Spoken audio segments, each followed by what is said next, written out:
ओम शांति। 31/5/21 की वाणी है। मीठे बच्चे, यह दुनिया कब्रिस्तान होने वाली है, इसलिए इससे दिल नहीं लगाओ। परिस्तान को याद करो। प्रश्न: तुम गरीब बच्चों जैसा खुशनसीब दुनिया में कोई भी नहीं। क्यों? उत्तर: क्योंकि तुम गरीब बच्चे ही डायरेक्ट उस बाप के बने हो जिससे सद्गति का वर्षा मिलता है। गरीब बच्चे ही पढ़ते हैं। साहूकार यदि थोड़ा पढ़ेंगे भी तो उन्हें बाप की याद मुश्किल से रहेगी। तुम्हें तो अंत में बाप के सिवाय और कुछ भी याद नहीं आएगा, इसलिए तुम सबसे खुश नसीब हो। गीत: दिल का सहारा टूट ना जाए। ओम शांति। बच्चों प्रति बाप समझा रहे हैं और बच्चे समझ रहे हैं कि बरोबर यह जमाना अब कब्रिस्तान बनने वाला है। पहले यह जमाना परिस्तान था, अब पुराना हो गया है, इसलिए इनको कब्रिस्तान कहते हैं। सबको कब्र दाखिल होना है।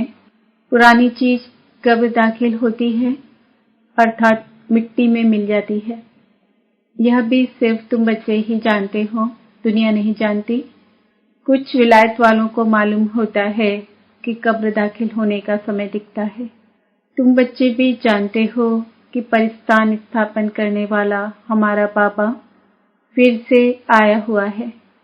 बच्चे यह भी समझते हैं अगर इस कब्रिस्तान से दिल लगाई तो घाटा पड़ जाएगा।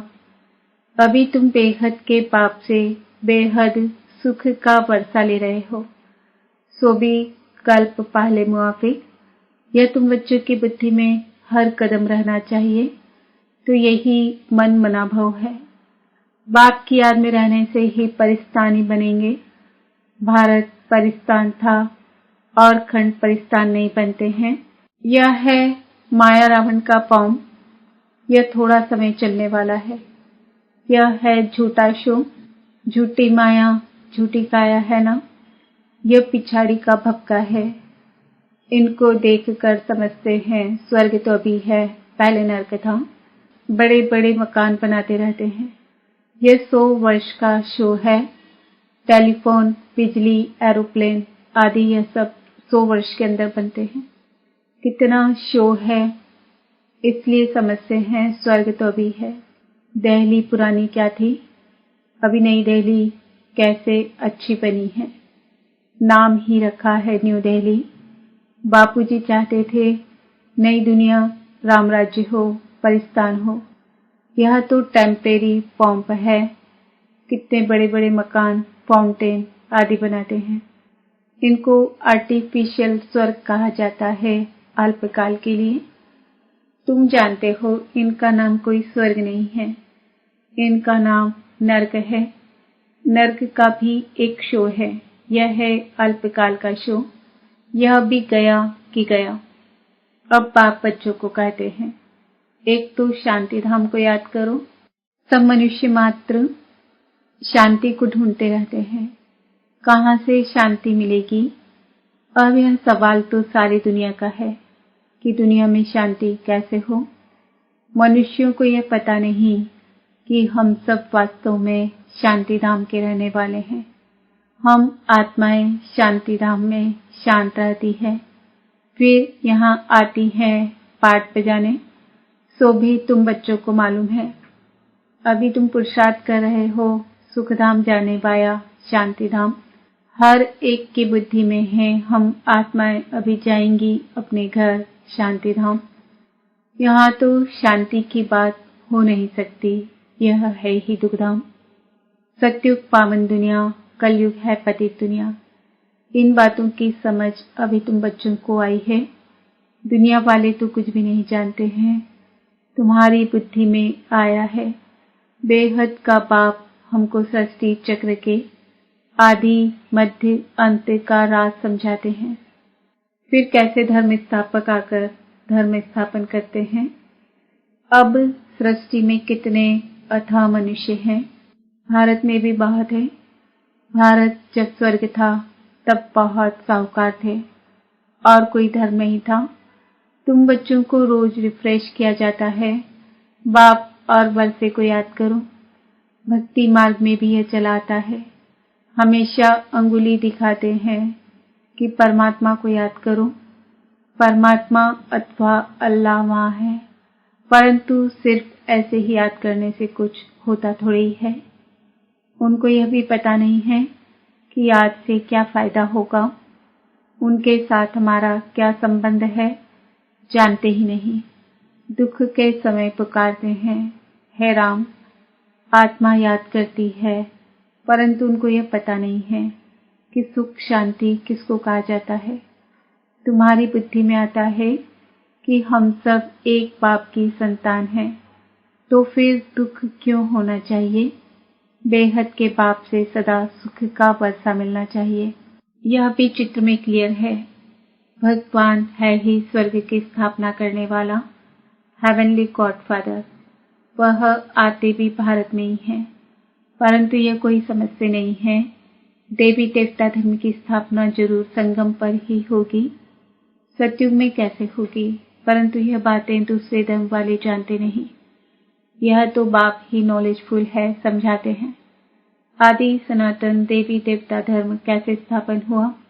सतयुग की आयु लाखों वर्ष कहने से बहुत दूर कर देते हैं। तुम बच्चों को चित्रों पर ही समझाना है।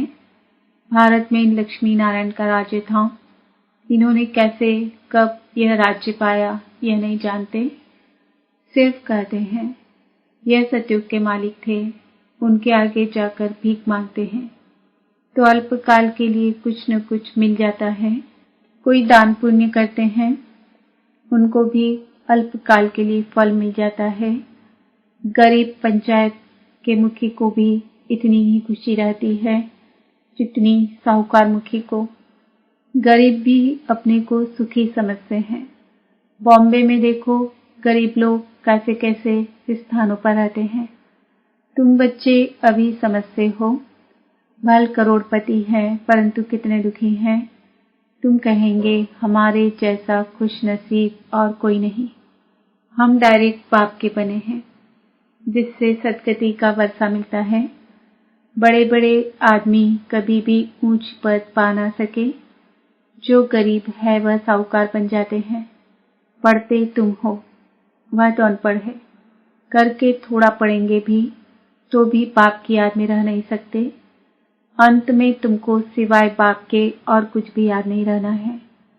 जानते हो यह सब कब्रिस्तान होना है। बुद्धि में रहना चाहिए।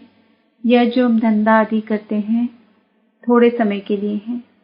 धनवान लोग धर्मशाला आदि बनाते हैं, वह कोई धंधे के लिए नहीं बनाते हैं।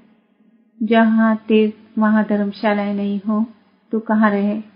इसलिए साहूकार लोग धर्मशालाएं बनाते हैं। ऐसे नहीं कि व्यापारी लोग आकर व्यापार करें। धर्मशाला तीर्थ स्थानों पर बनाई जाती है। अब तुम्हारा सेंटर बड़े से बड़ा तीर्थ है। तुम्हारे सेंटर जहाँ जहाँ हैं वे बड़े से बड़े तीर्थ है, जहाँ से मनुष्य को सुख शांति मिलती है। तुम्हारी ये गीता पाठशाला बड़ी है। यह सोर्स ऑफ इनकम है। इससे तुम्हारी बहुत आमदनी होती है। तुम बच्चों के लिए यह भी धर्मशाला है, बड़े से बड़ा तीर्थ है। तुम बेहद के बाप से बेहद का वर्षा लेते हो। इस जैसा बड़े से बड़ा तीर्थ कोई होता नहीं। उन तीर्थों पर जाने से तो तुमको कुछ भी मिलता नहीं। यह भी तुम समझते हो। भक्त लोग बड़े प्रेम से मंदिर आदि में चरणामृत लेते हैं, समझते हैं उनसे हमारा हृदय पवित्र हो जाएगा, परंतु वह तो पानी है। यहाँ तो बाप कहते हैं मुझे याद करो तो वर्षा मिलेगा। अभी बेहद के बाप से तुमको अविनाशी ज्ञान रत्नों का खजाना मिलता है।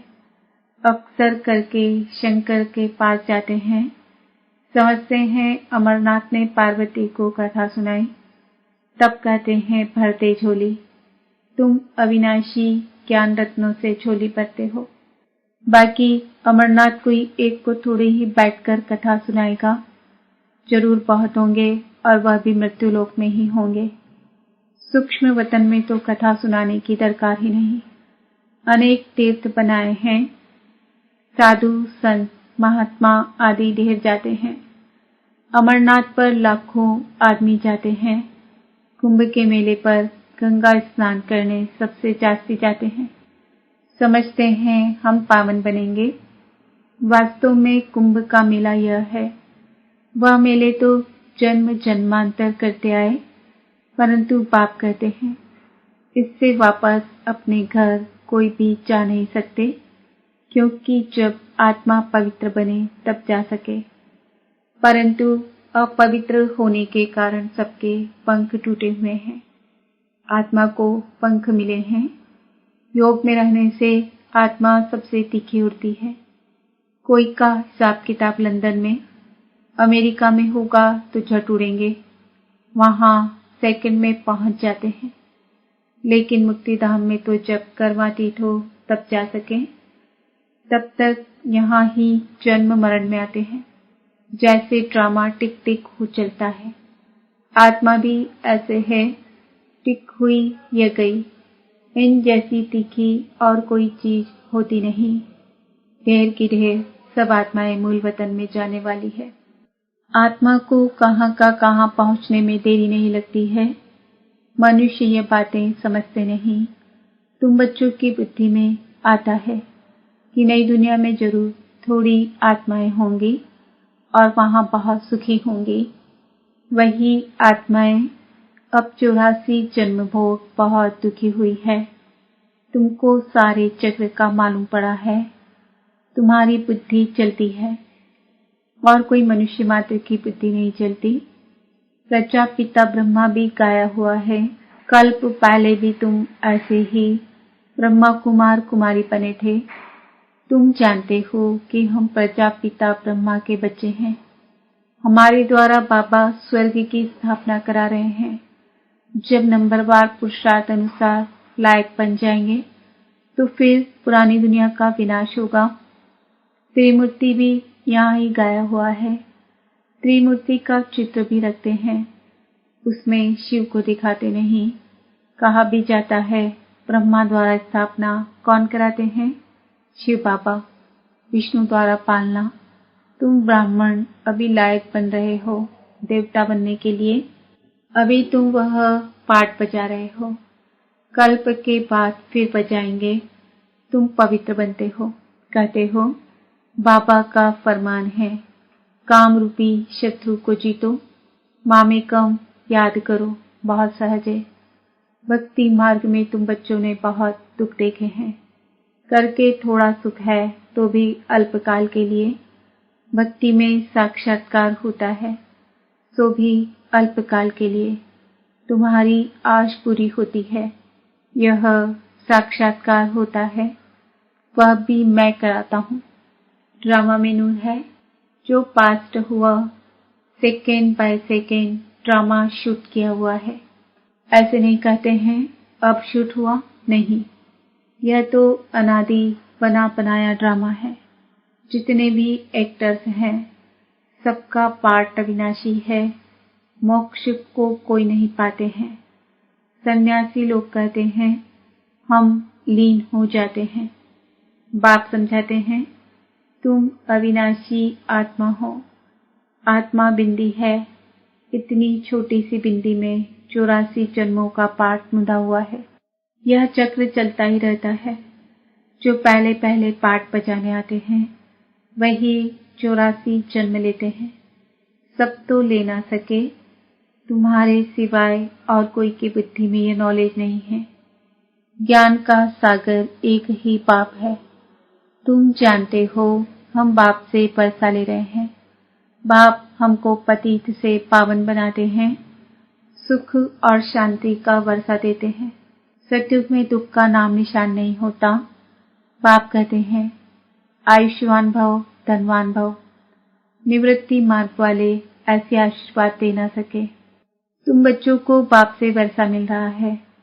सतयुग त्रेता है सुखधाम, फिर दुख कैसे होता है यह भी कोई नहीं जानते।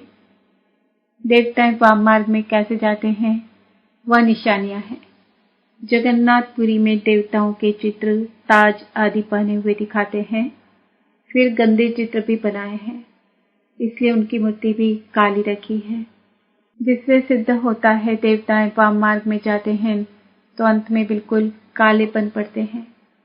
अभी तुम जानते हो भारत कितना सुंदर था, फिर तमो प्रधान बनना ही है ड्रामा प्लान अनुसार। अभी संगम पर तुमको यह नॉलेज है, बाप है नॉलेजफुल, तुम्हारा एक ही बाप टीचर गुरु तीनों है। यह सदैव बुद्धि में रहे। शिव बाबा हमको पढ़ाते हैं, यह बेहद की पढ़ाई है जिससे तुम नॉलेजफुल बन गए हो। तुम सब कुछ जानते हो। वह कहते हैं सर्वव्यापी है, तुम कहते हो वह पतित पावन है। कितना रात दिन का फर्क है। अभी तुम मास्टर नॉलेजफुल बने हो नंबरवार। जो बाप के पास है वो तुमको सिखाते हैं। तुम भी सबको यह बताते हो, बाप को याद करो तो 21 जन्मों के लिए वर्षा मिलेगा। अच्छा, मीठे मीठे सिकिलदे बच्चों प्रति माता पिता बाप दादा का याद प्यार और गुड मॉर्निंग। रूहानी बाप की रूहानी बच्चों को नमस्ते। हम रूहानी बच्चों की रूहानी बाप दादा को याद प्यार गुड मॉर्निंग नमस्ते ओम शांति। धारणा के लिए मुख्य सार, स्वयं रिफ्रेश रहकर औरों को रिफ्रेश करने के लिए बाप और वर्षे की याद में रहना है और सबको याद दिलाना है। इस पुरानी दुनिया से, इस कब्रिस्तान से दिल नहीं लगानी है। शांति धाम सुख धाम को याद करना है। स्वयं को देवता बनने के लायक बनाना है। वरदान, नशे और निशानी की स्मृति से सर्व कर्मेंद्रियों को ऑर्डर प्रमाण चलाने वाले ताज व तख्त नशीन भव। संगम युग पर बाप दादा द्वारा सभी बच्चों को ताज और तख्त प्राप्त होता है। प्योरिटी का भी ताज है तो जिम्मेवारियों का भी ताज है। अकाल तख्त भी है तो दिल तख्त नशीन भी हो। जब ऐसे डबल ताज और तख्त नशीन बनते हो तो नशा और निशाना स्वतः याद रहता है। फिर यह कर्मेंद्रियां जी हजूर करती है। जो ताज व तख्त छोड़ देते हैं उनका ऑर्डर कोई भी कारोबारी नहीं मानते। स्लोगन, कमजोर संकल्प ही प्रसन्न चित्त के बजाय प्रश्न चित्त बना देते हैं। आज का स्वमान है, मैं आत्मा ताजदारी व तख्त नशीन हूँ। ओम शांति।